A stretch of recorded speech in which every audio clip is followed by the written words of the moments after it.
All right, we're gonna drive this Indian Scout bobber. Scout bobber, yep. So the name kind of signifies the the look that we're going after here. So you're gonna see big fat knobby tires. You're gonna see chopped fenders, drag bars, small headlight nacelle. So it really gives it that sort of slam stance, that bobber kind of badass look. This is the matte black version. It comes standard with the same Scout motor that's in our full-size Scout is this one. So this is about 100 horsepower, 1133 cc's, 6 gears, so you can really rip through the gears on this one. Nice low center of gravity, so it's a very lightweight feeling bike. Weighs just a little over 500 pounds. Yeah, man, it's a blast to ride. It looks cool. It rides as cool as it looks. There's a variety of different accessories, of course, you can get on them, but this one is stock as it comes out of the box, and let's see what you think. All right, sounds good. We'll be back in a couple. Have fun.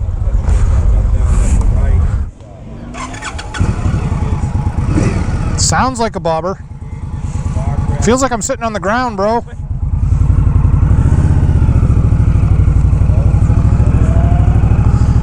Oh my goodness. This bike is so low to the ground. I feel like I don't know.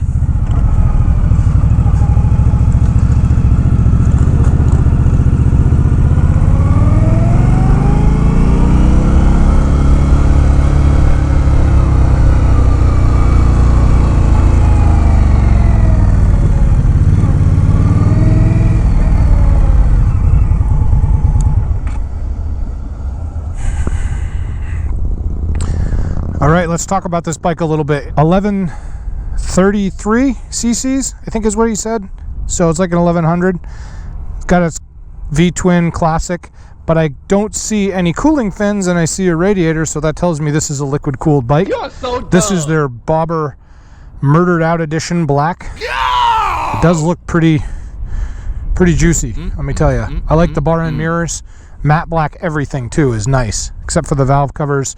We just have to spray those, right? Yes! You got some pegs that are way out there, so comfortable. Even the exhaust is matte black. Suspension looks factory. Obviously, we can see there's some adjustment here.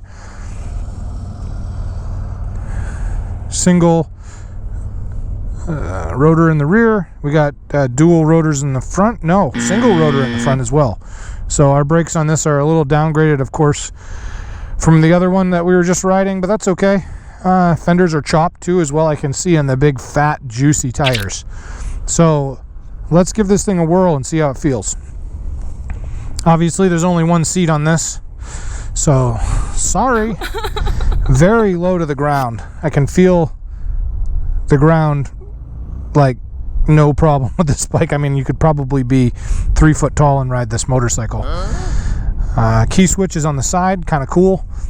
Normal single gauge. I've got a little bit of information on here, so let's give it a shot. Let's see what this feels like riding. Kill switch on.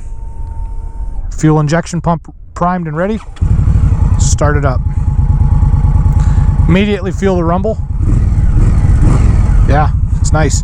Shifter geometry way up front. Let's go.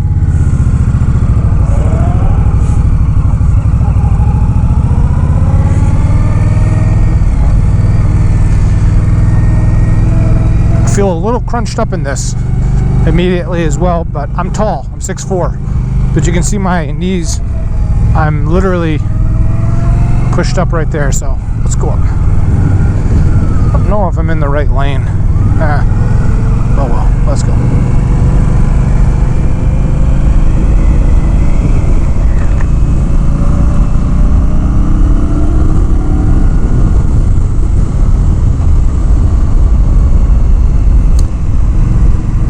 I do not have a tachometer, so I'm not aware of what my revs are. I'm gonna just have to go by feel. Brakes aren't bad. Brakes are not bad. Not gonna flip this bike over on its front, that's for sure.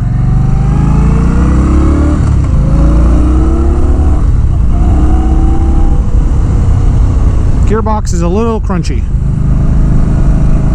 Don't take that as an insult, but I ground a little bit going in. So the clutch is, obviously it's got some big gears and a fairly large clutch, so it's going to be a little slower on the shifting, if you will. Feels good.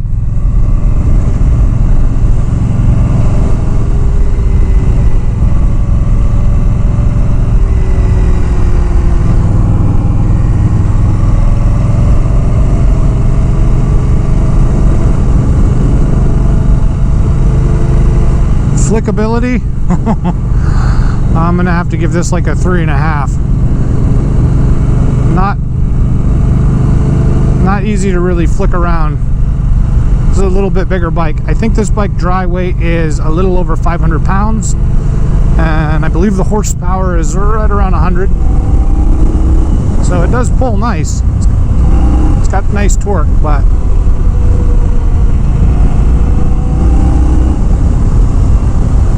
into the, we're dealing with a bobber situation, right?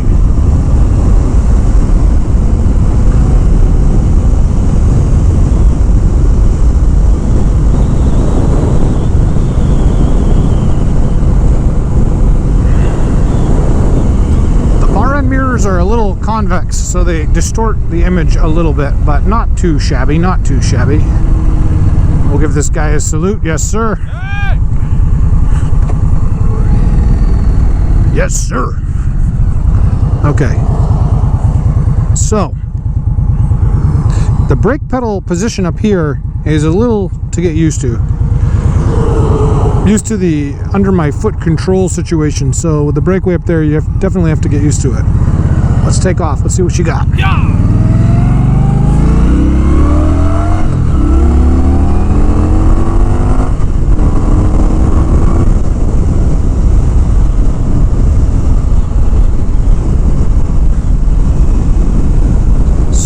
Gets out of its own way. Certainly does get out of its own way. I will tell you, that was pleasantly surprising. Alright, so we got a little bit of a tight corner here. I don't want to dump this bike. There we go.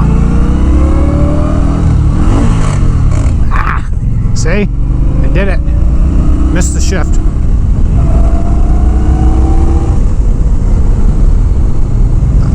Alright, not too shabby. As far as torque goes, again, this is an all-around cruiser.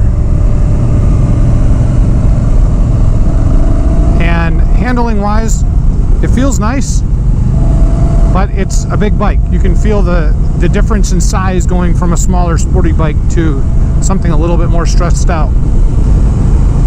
I can feel the seat cushion digging into my tailbone every bump I go over. Ugh, see?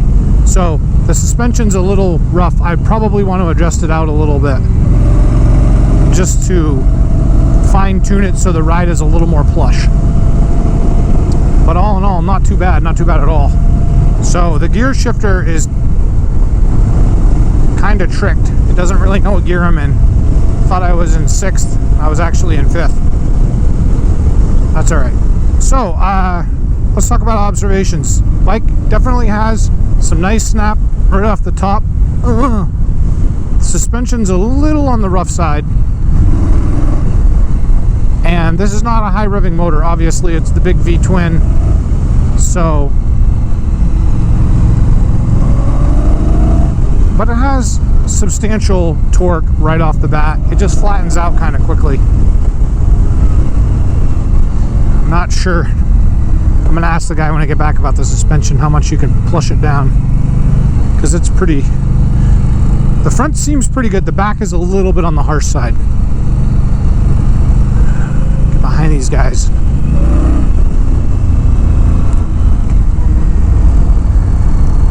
As far as the foot pegs go, there are no lower pegs, so your foot is kind of hanging off towards the front of you, which isn't terrible, but that means that your lower back is going to take your entire body weight and sit it right on the seat.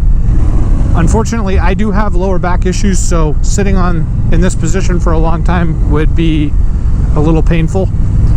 not trying to whine or complain too much, because if you're okay with no back issues, I'm sure this bike would be just fine.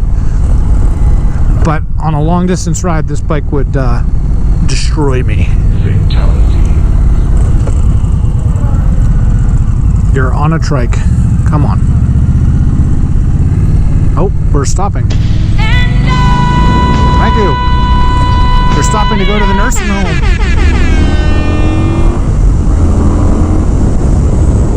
Yeah. This bike's got some nice flavor flav.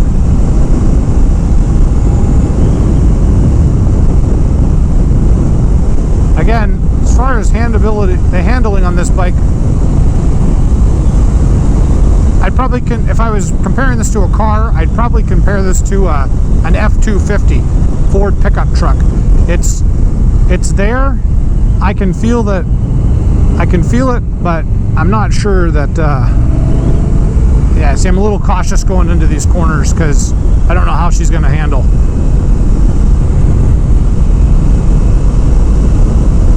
I'm sure if I had this bike for an extended period of time, I would get more comfortable with slinging it into the corners hard. But just jumping on it and going right now, you can feel the geometry of the bike. It wants to drift a little as you go through the corners. So the other thing that scares me is my feet are kind of hanging off the pegs. So my ankle would essentially be the scraper if I come into a corner too hard.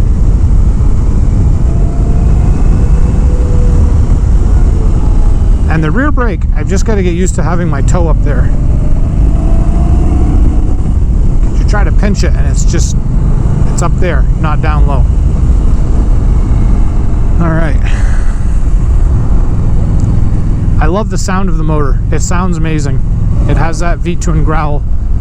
It is a little low on the decibel level, but again, factory bike, we got to keep the factory quiet.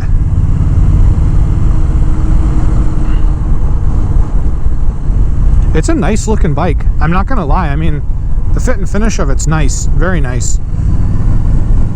I like that everything is blacked out and not super shiny. I always enjoy that feature. I wish more manufacturers subscribe to it because the chrome won't get you home, and it also takes forever to clean. I mentioned the mirrors already. They're a little fisheye. They kind of distort a little bit, so I'd probably upgrade those mirrors if I bought this bike. I would want them to be a little less distorted on the edges because it really throws off what you're looking at in the back. And they've got some pretty good technology nowadays for making convex mirrors not do that. The riding position on this, literally your butt's going to be behind you a little bit and you kind of lean into the bike as you ride, but then your feet are in front of you as well, so you kind of make up a seating position of like you're in the fetal position, like 30% fetal position, like you're ready to tuck your legs in, but you're not exactly there yet.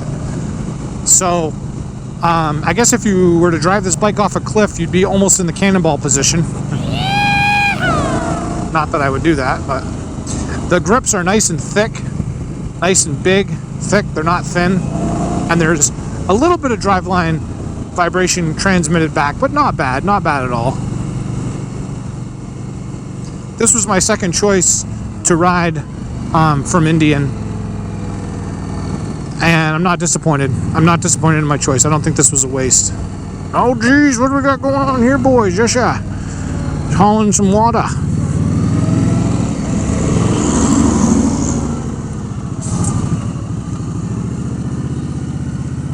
The guy behind me is jamming out to the tunes.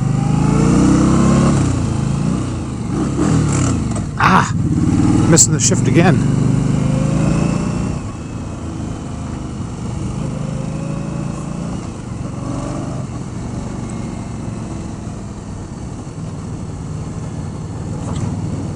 See that big bump right there? I know this camera's got stabilization on it, but that just brought my tire off the ground maybe an inch.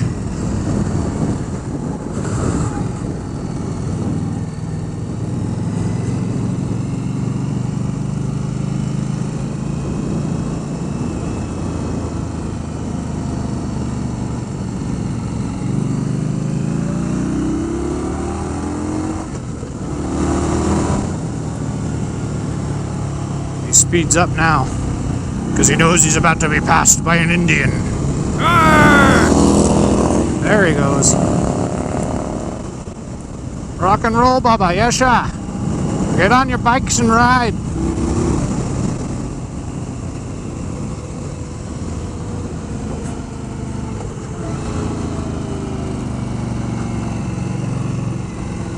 Again, I'm sure if I rode this bike a little while more, I would be more confident in the cornering ability. It just seems like I'm really low to the ground, and I feel like I'm going to tip over. Again, I'm sure it's more of a confidence thing. You probably would feel better after riding for a while. All right. Well, my test drive's over. What would I rate this bike?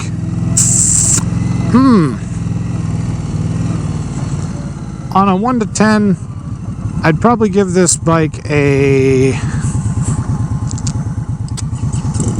I'm going to give it a 5. I'm going to give it a 5. I'm not going to tell the guy. I don't want to disappoint him because he's super nice. But, yeah, I'll give it a 5. There it is. Just shut that off right there. Boom. And then you just tip it over when you get off. I can't feel my legs. Pollyanna. Oh. Yeah, they didn't really build that bike for guys your size. Holy moly. Is there a chiropractor on site? Thank you very much. Super fun. Yeah. Belt drive too. I didn't mention that. Belt drive. Yep. Party on, dudes.